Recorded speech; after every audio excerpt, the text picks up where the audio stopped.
اچھا آوان صاحب، آج بہت سے رازوں سے پردہ اٹھائیں گے تیفی بٹ کے حوالے سے کہ بلا ٹرکوں والا کے ساتھ کیا دشمنی تھی، ٹیپو بالاج اور اس کے ساتھ ساتھ تیفی بٹ کا گوگی بٹ سے کیا تعلق تھا، کون کون سے بڑے کارنامے ہیں جو ابھی تک ہڈن ہیں۔ سب سے پہلے تو سر یہ بتائیں کہ آخر تیفی بٹ نے آغاز میں کہتے ہیں کہ 18 قتل کیے، یہ کیا راز ہے؟ اب جب یہ ساری گینگ وارز پہ اور ان معاملات پہ نظر دوڑائی اور ان کو پھر میں نے گہرائی تک جا کے ان کی چھان بین کی، تو بہت سے ایسے راز جو میرے بھی علم میں نہیں تھی کسی زمانے میں نے اپنی پرانی ڈائریز میں جو نوٹس لکھے ہوئے تھے کہیں کہیں وہ میں نے ساری نکالی. کچھ ہارڈ ڈسکس میرے پاس پڑی ہوئی تھیں، اس میں سے میں نے اس زمانے کے جو نوٹس رکھے ہوئے تھے، کوئی بات پتہ چلی تھی وہ میں نے نوٹ کی تھی، وہ میں نے ساری نکالی کھنگالی. اور بہت سی چیزیں میری یاداشت میں وہ دوبارہ ریمائنڈ میں نے کی، اپنی ریکال کی میموری، تو وہ ساری چیزیں میرے سامنے آئیں اور وہ بڑی بھیانک تھیں.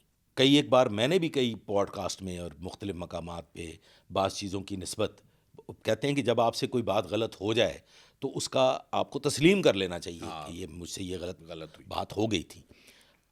آج آپ سے جو گفتگو کرنے جا رہا ہوں وہ بڑی ہی سالڈ الحمدللہ، کیونکہ اس پہ میں نے کم و بیش 15 سے 20 لوگوں کے ساتھ کراس ویریفائی کیا ہے. ہر ایک بندے سے فزیکلی ملنے کی کوشش کی، اگر مل نہیں سکا ٹیلی فونیکلی اس سے گفتگو کی، اور جو اس میں متعلقہ لوگ تھے، جو کبھی تفتیش کرتے رہے، جو ریڈز کرتے رہے، ان لوگوں سے بھی رابطہ قائم کیا. ٹھیک ہے، تاکہ ہمارے پاس حقائق آئیں اور جیل کی حد تک بھی میں نے تمام معلومات حاصل کی. ٹھیک ہے، تو آغاز کرتے ہیں یہ 18 قتل. ایک تو یہ ذہن میں رکھیے سر، تعریف گلشن عرف تیفی بٹ جس کا نام ہے نا جی، وہ ایک انتہا درجے کا آخری ڈگری جسے وہمی کہتے ہیں نا جی، وہ وہمی آدمی تھا. ٹھیک ہے، کسی پہ یقین نہیں کرتا تھا، چڑھتے سورج کا پجاری تھا. جس بندے سے فائدہ حاصل کر لیتا تھا، جس بندے کو استعمال کر لیتا تھا، پھر اس کے بعد اس کو بالکل بھول جاتا. ٹیشو پیپر کی طرح استعمال کیا. ٹیشو پیپر سے بھی کسی دور تک کیا تک، ٹیشو پیپر تو پھر آپ کی ڈسٹ بن میں جاتا ہے نا جی، تو یہ تو اس سے ایسے کنارہ کر لیتا تھا جیسے کبھی اس سے واسطہ ہی نہیں رہا. ٹھیک ہے، بات فالو کر کے بالکل صحیح. اولین سطح پہ تعریف گلشن جب آغاز ہوتا ہے اس کا، یہ اس کرمنل لائف کا، تو یس آپ کی بات درست ہے کہ اس کے کریڈٹ پہ کو 18 کے قریب ہیں مرڈر جو کروائے اس نے مختلف ذرائع مطلب سے. جو کروائے 109 کے مجرم رہے تیفی بٹ، خود تیفی بٹ ہمیشہ ہی 109 کے مجرم رہے، ہے. آل دو 109 نہیں، اگر آپ گہرائی میں جا کے تفتیش کریں تو وہ 109 سے آگے کی سطح ہے، موقع پہ بھی موجود رہے ہیں. کئی بعض ایک مرڈرز اپنے سامنے کروائے. جی، کیونکہ جتنے بھی مرڈرز انہوں نے بڑے پرومیننٹ فگرز ہوئے ہیں ان میں وہ خود جائے وقوع پہ موجود رہے ہیں. بالکل صحیح ہے. بڑے بڑے قتل میں 3-4 آپ کو بتا دیتا ہوں. ایک تو طارق بانڈے کا آپ نے نام سنا ہوگا. بالکل. طارق بانڈے کے ساتھ تعریف گلشن کی پارٹنرشپ تھی امبیسڈر ہوٹل کی خریداری کے لیے. اوکے. 18 کروڑ میں انہوں نے امبیسڈر ہوٹل پرچیز کرنا تھا. ٹھیک ہے، ڈیوس روڈ والا. جی ڈیوس روڈ ٹھیک ہے، جو پریس کلب کے جی ساتھ بالکل. ہے. اس پہ تعریف گلشن کی نیت میں فطور ہے، اور طارق بانڈے اس 18 کروڑ جو انہوں نے جمع کیا تھا، اس 18 کروڑ کی وجہ سے طارق بانڈے لقمہ اجل بن جاتا ہے، قتل ہو جاتا ہے. یہ بڑا قتل ہے. اور یہ قتل تیفی نے کروایا. ہاں جی بالکل، قتل تیفی نے کروایا. اسی طرح سے نوید لمبی والا بڑا مشہور ہوا ہے، وہ رام گلیاں والی سائڈ پہ اندرون گوال منڈی کے قریب، وہ بھی تعریف گلشن کے کریڈٹ پہ ہے. اچھا. اسی طرح سے اگر آپ کہیں ایک اسلم ٹانگے والا بڑا مشہور ہوا ہے، وہ بھی تعریف گلشن کے کریڈٹ پہ ہے. ایک شاید آپ کے علم میں ہو، آپ کرمنل بھی دیکھتے ہیں، ایک تفتیشی قسم کے جرنلسٹ ہیں، بہت بڑا نام ہوا ہے ارشد امین چودھری. ہاں، ارشد امین چودھری، ایم اے کالج. جی، ارشد امین چودھری براہ راست ایک بہت بڑی پلاننگ، یہ ایک الگ سے پروگرام ہے. ارشد امین چودھری براہ راست ایک بڑی پلاننگ کے تحت، بہت بڑے دھوکے کے تحت قتل کیا گیا. تو ارشد امین چودھری تو دوست بھی رہا تیفی بٹ کا. جی بالکل، دوست بھی رہا، دشمن بھی رہا. اور اس کا جو قتل ہے، آپ یہ اندازہ کیجئے کہ ارشد امین چودھری جو قتل ہوتا ہے نا جی، وہ قرآن پہ جھپیاں ڈالنے کے بعد قتل ہوتا ہے. اچھا، صلح صفائی کے بعد. جی، دونوں کے درمیان یہ چشمدید گواہان کی بات ہے کہ جس وقت ارشد امین چودھری کا قتل ہوتا ہے تو تعریف گلشن عرف تیفی بٹ کے سینے پہ قرآن کریم تھا اور دوسری جانب ارشد امین چودھری تھا، اور یہ بغل گیر ہوئے ایک پولیس آفیسر نے یہ صلح کروائی. بڑی صلح تھی. وہ پولیس افسر وہاں موجود نہیں تھا، لیکن اس کے حکم پہ ہوئی.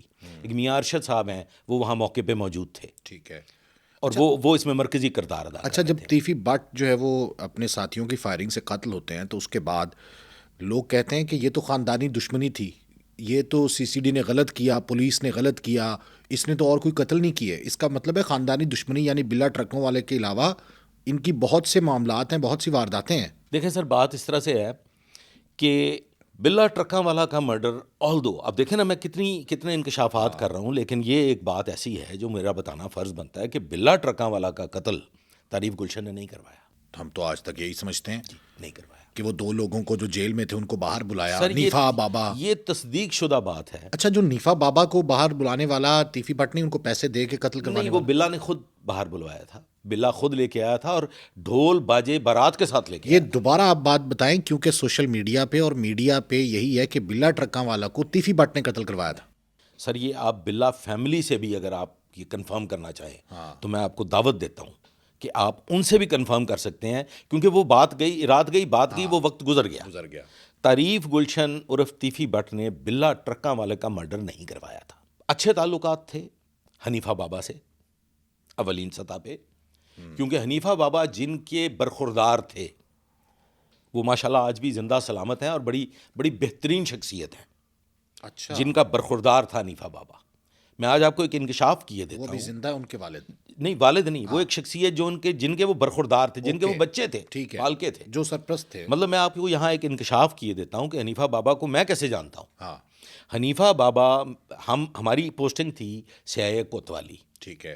طاہر عالم خان سابقہ IG اسلام آباد، رانا منیر DSP ریٹائر ہوئے، ہم سارے کے سارے CIA کوتوالی میں پوسٹڈ تھے. ٹھیک ہے.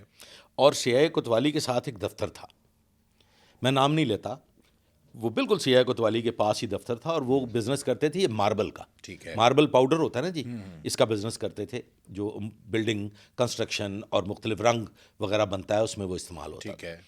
تو ہم دوپہر میں جب کھانا ہوتا تھا تو اس دفتر میں ایئر کنڈیشنر تھا، ہم وہاں وقت گزارتے تھے. اوکے. دوپہر کا کھانا وہاں بیٹھ کے تسلی سے کھاتے تھے اور پھر اس کے بعد اپنے کام میں مشغول ہو جاتے تھے. تو حنیفہ بابا اس دفتر میں ٹی بوائے کا کام کرتے تھے.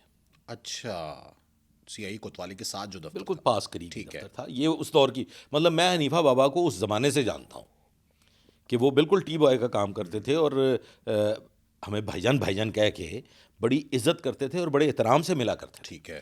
اس کے بعد جب میں نے حنیفہ بابا کی نسبت سنا کہ وہ کتنے بڑے بدماش بن گئے، اور وہ یقیناً وہ بہت بڑے شوٹر بھی بن گئے، بہت بڑے بدماش بھی بن گئے، اعلیٰ درجے کے عیاش بھی بن گئے.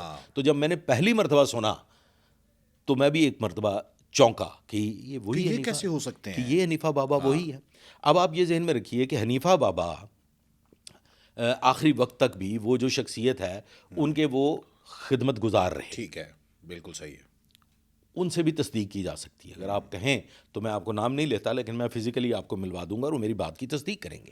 حنیفہ بابا نے اپنی رنجش کی بنیاد پہ، اپنے اس غم و غصے میں واقعہ پیش آیا نا، ٹیپو پہ بھی FIR ہو گئی، حنیفہ بابا کو نکلوا لیا، ٹیپو کو پہلے نکلوا لیا، حنیفہ بابا کچھ دیر اس لیے بلا پہ غصہ آیا. حالانکہ although بلا نے ان کو بڑے شان و شوکت سے جیل سے نکلوایا اور ڈھول بجے اور بڑی بارات کے ساتھ وہ لے کے آیا، لیکن ان کے ذہن میں غم و غصہ موجود تھا، کیونکہ وہ ڈال دیا گیا تھا، کہتے ہیں تیفی کی طرف سے. نہیں، ابھی تک تیفی اس میں انوالو ہی نہیں ہے. اوکے. حنیفہ بابا نے بلا کا مرڈر، دیکھیں سر، یہ جو کرمنل مائنڈ سیٹ ہے نا سر، اس کا آپ کو کچھ پتہ نہیں چلتا کہ انہیں کس وقت کیا چیز جو ہے وہ زہر قاتل کی طرح چبھ جائے اور پھر وہ پوری زندگی نہیں نکلتی. وہ زہر آپ کی رگوں میں سرایت کر جاتا ہے اور وہ نہیں نکلتا. بالکل صحیح. میں نے آج تک دشمنیاں ختم ہوتے ہوئے نہیں دیکھی، بڑھتے ہوئے دیکھی ہیں. بڑی بڑی صلح ہوئی ہیں، لیکن الٹیمیٹ اینڈ ان کا کیا ہوا ہے؟ قتل و غارت. دشمنی کا جو وہ بیج ہے وہ ہمیشہ آپ اس کو جتنا مرضی کلٹیویٹ کرنے کے بعد، ایک دفعہ کلٹیویٹ ہو گیا تو پھر آپ اس کی فصل اگتی بڑھتی رہتی ہے جنگلی گھاس کی طرح. بالکل صحیح ہے. اچھا، ان کا شاندار استقبال کیا گیا، ان کا شاندار استقبال کیا گیا، لیکن اس کے باوجود حنیفہ بابا نے